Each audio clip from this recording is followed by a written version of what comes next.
Yo, what's up with it? Why? Your boy Boom back in the building, baby. I'm back outside the building. Yesterday I was inside the building, man. We did a couple workouts, family. We was on the switch. We did some workouts together with the medicine ball, some burpees, super squats, calf raises.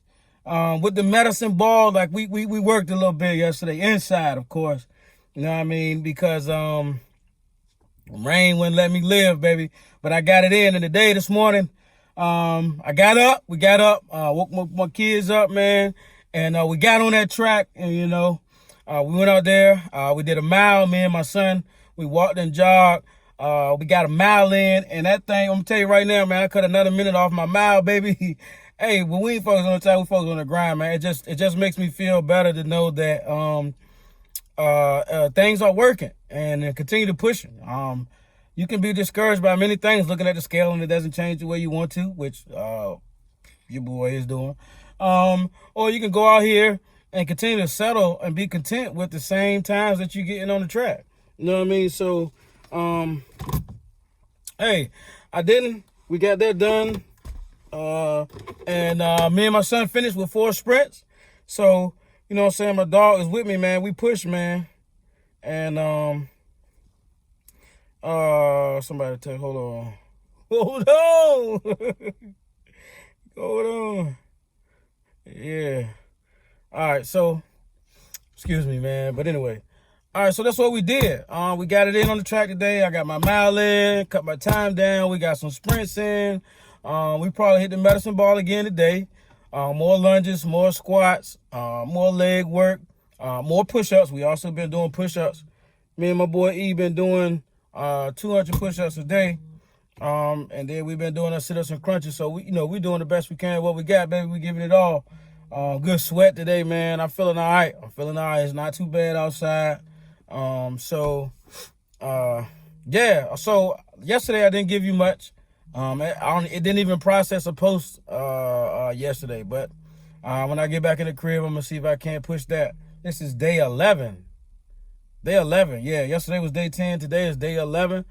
We still pushing 160. Chasing for 60, trying to bust a 180, man. Change completely. Just turn a quick turnaround, about face, baby. Do what you got to do to get to the next level. Appreciate y'all who are subscribed, who's paying attention. You see me, motivate me. Hit me up on the side and Messenger on message. I appreciate those. Keep them coming. Talk to me.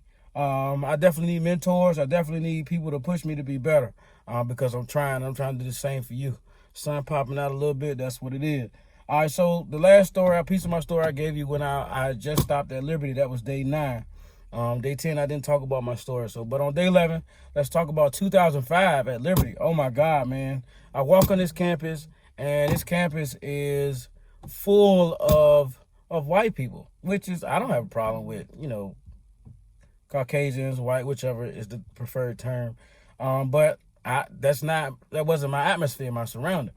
These were, in my opinion, at that time, a different type of Christian. You know what I'm saying? Like, it was just different.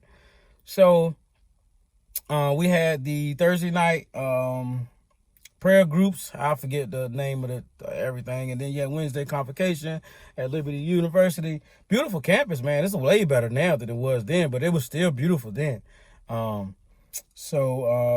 Anyway, I'm there. I'm doing, I'm taking my classes, and I set my classes up, and then my cousin talked trash about me all the time because I had evening classes, like a computer technology class in the evening.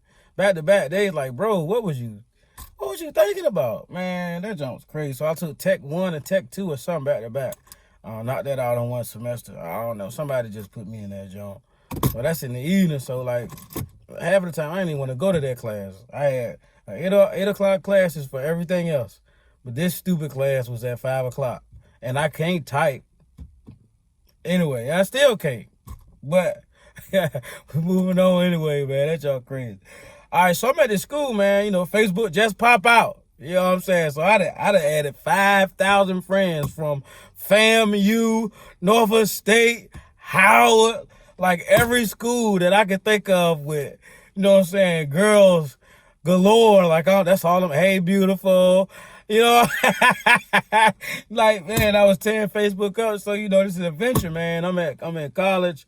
I ain't at no college where I can do a whole lot. I got a bunch of restrictions on me, man. I'm trying to get used to these people I'm around. I'm wasting my time with the athletic director. She is actually telling me to do the things I need to do, and I ain't do nothing. Like, you know what I'm saying? I was trying to try out, walk on. I ain't do nothing I was supposed to do. So I wasted all that. I mean, we play some backyard football, and I'm out there grinding the board. You know what I'm saying? And what that means nothing. So I wasted a bunch of time. Wasted time. Never did NCAA clearinghouse. Never applied for the stuff I should have applied for, and I just wasted that time. Talk to the athletic director, emailing back and forth for nothing. My homeboys ended up telling me, the guys I met up there, dude from Denby, I think his name was Manny, and he was telling me how, we talked about football all the time, man. He went out there, and he actually, he actually did what he had to do to get on the field, bro, and I was on the bull job. We worked out together and everything. Like, we hit the weights, all that. Like, I just bull job, man. That's just me. Story of my life. But anyway, so that year, man, I wasted a bunch of those times, man. I'm getting acclimated with a lot of things. I'm telling people on campus I got a kid. They looking at me like, bro, you are, like I said in the last video, like, you just an antichrist. Like, bro, what? You know what I'm saying? So, and my mom was able to get my boy, every other weekend, and bring him up to school. And we would chill in the hotel room, and, we'd have a good time and a good weekend, and then go there. And then I'm back and forth in court. And, man, I mean, visitation was limited. I could barely see him. Like, they was trying to take everything from me. I'm pushing through school, just trying to better myself, man. And I'm battling school, battling court. I'm being told by a judge that there's no way I could take care of a kid because I'm all the way, 3-4 hours away in school, which I'm away, but, man, I wanted to be a father. This is all I wanted to be my whole life. So, like, I'm battling all that. Like, I'm hurt in school, boy. You ain't no cable in the room at Liberty. So I'm watching Friends and all King and Queens and that 70s show. That's all I'm watching. And then push-ups, and that's it. You know what I mean? And going to Christian concerts. Like, bro, man, this was like the toughest time of my life. I'm blowing her up, sending her messages, and she ain't saying nothing to me. Like, I was hurt. I was confused, man. But anyway, so, guess what? Your boy was so upset about all that. I come home 2005 in May and was like, you know what? I ain't going back. I ain't even trying to apply for nothing. I ain't set no classes up for September. They were sending me emails. I ignored all that. Mom dude's hot, but, she can only say but so much. So, you know what I'm saying? I get home. I'm like, all right, I'm going to try to make this thing work the best. Go through the summer, wasting time. I'm still trying to get to my son, trying to be a dad, all that good stuff, man. And I'm, my boys getting jobs. So I'm like, man, something got to give here. Something got to give, man. So I don't know. 2005 was a really rough year. I don't even know where else did I work at in 2005? I don't even know, man. I think I went back to Wendy's. When I got home. And I don't know what that is. But I think I went back to Wendy's when I got home. Yeah, I think so. I think I went back to Wendy's for a little while. And I don't even know where else I worked at, bro. That's a long time ago. That's 15 years ago. But anyway, so we went through all that, man. And this year was so devastating for me because in December of 2005, we went to court again. This was where they had put me on child support. And we were going to court for the child support. I was fighting it, of course, because and plus, by this time I had already lost most of my rights and visitation for real. Why, I don't know. I was trying to be there, but they were trying to push me out, put me on child support. And I'm gonna end with this.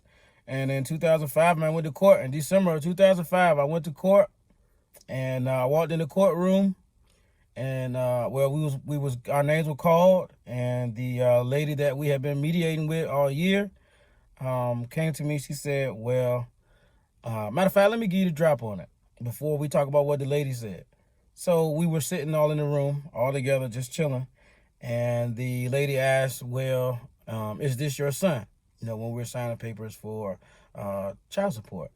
And I said, yeah. But the other individual said, are you sure? And then the father of this individual says, Man, come on, man. You wasting my time. I got to take off work, and you keep doing all this foolishness. You ain't doing that. You ain't doing this. You know, it's wasting all my time. Like, my man hot. Like, my man going in on me. You know, Boone has a quick temper. So, as soon as you raise your tone, and as soon as I heard, are you sure? Because we already knew that the dates didn't match up. The conceived dates didn't match up. The only thing was, I just kind of took in that you suggested that, this individual suggested that they had never done anything with anyone else. So I'm like, okay.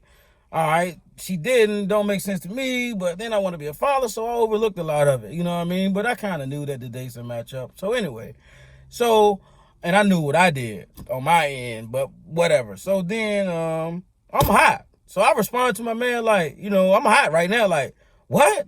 No, go ahead and get that test. I told the lady, let's go ahead and do the test, please. Let's go ahead and do the test. My man doing all this talking. Let's go ahead and do the test. And you're going to see what happens when you get these test results back. You're going to see. Y'all been killing me. I'm mad. Y'all been talking trash about me, telling me everything was my fault. I made her do this. Man, I'm going in, bro. The ridicule and the harsh stuff that I was getting from these people, man, oh my God, man. The battle and the wars were crazy. Like, I was deemed as this guy that was just a terrible guy in the world, and I wasn't that dude, bro. So, you know what I'm saying? So my man was like, oh, he hot when I said that. They said, all right, we left, signed the papers, I went, did the thing for the DNA test. Now we get back to the point where I stopped, where we walked in the courtroom, and the lady says, Mr. Boone, you are not the father. You can go ahead on and sit out here. So it's like a burden of relief that I'm not going to be on child support, that you took me through all this and I told y'all all this other stuff. And then there was just hurt. Like, okay, I'm not a father. I got kicked out of the military. Well, not kicked out. I was honorably discharged. I'm not in college anymore. Like, who am I? What's my purpose now? What am I supposed to do now? Like I said, I was relieved. I called my friend as soon as I left court, and I was like, I called Nashina as soon as I left court, and I was like, yo, it's not my kid. And she was like, yeah, well, that's good. You don't got to go through the child support and stuff no more. But she was like, I can't imagine how you feel. And I cried a little bit, and I got off the phone. My mom had stopped at Walmart. I'm never gonna forget this day. It was painful. It's still painful now, because I lost a lot of who I wanted to be, who I thought I could be. And when that lady told me that I'm not the father, it took a lot out of me. I didn't think I had purpose. I didn't think I had anything left in me. That was another thing taken away from me, just like that. But I understood, because it really wasn't. But it really was, but it really wasn't. But and today, it don't matter what that DNA test says or the results say. He's still my son. I love him to life, and I'm never gonna give up on anything dealing with him. We ain't gotta be like daddy and son, and we ain't gotta be best friends or buddy. But I'm always gonna be in his corner. Always gonna have his back, and that's it. And he don't owe me nothing, and the individual mom doesn't owe me anything either. That's over with. It's just pieces of my story that developed me. It's not about her. I'm not mad at or angry at her. It's over. It's good. It's all right. There's no beef there. It's just, this is me. And that affected me a lot. And I'll never forget that day. Again, I'm thinking, like, what am I supposed to do now, God? What's my next step? And I come home, man, and I'm just lost. And, I think we talked maybe a week later, and she said she was sorry, and we talked, and I said I still want to try to be there the best way I could, but this is when things really got worse. We really went through a stage where everybody made sure to let him and me know that I wasn't his father, and we had to fight that. I'm not getting into that. I don't have the emotions to talk about that right now. So that was it. But I had to find myself. So I either had to lay down and quit, or I had to get up and continue to figure out what's good for Boone.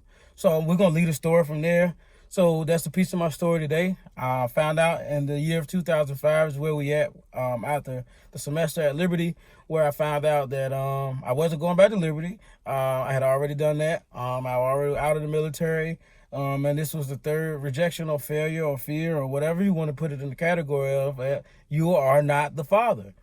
And that took something away from me. That was a career for me. Being a father was a career move for me. It was a purpose. So, but I still kept moving. I'm still here today, so I still survive, and I still have 3 beautiful children, including him.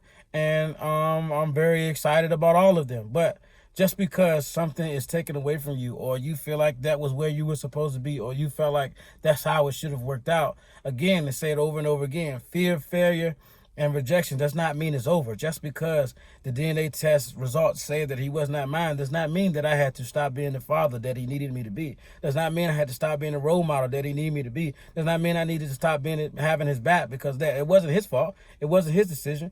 I couldn't just stop that bond. So if there's someone with you that something had happened, go back and fix that bond. Tighten up and go be great. Take on that challenge to be who you think you were created to be. And I dare you to go do it today. Keep pushing. My chase for 60, 180 pieces of my story. Watch me finish.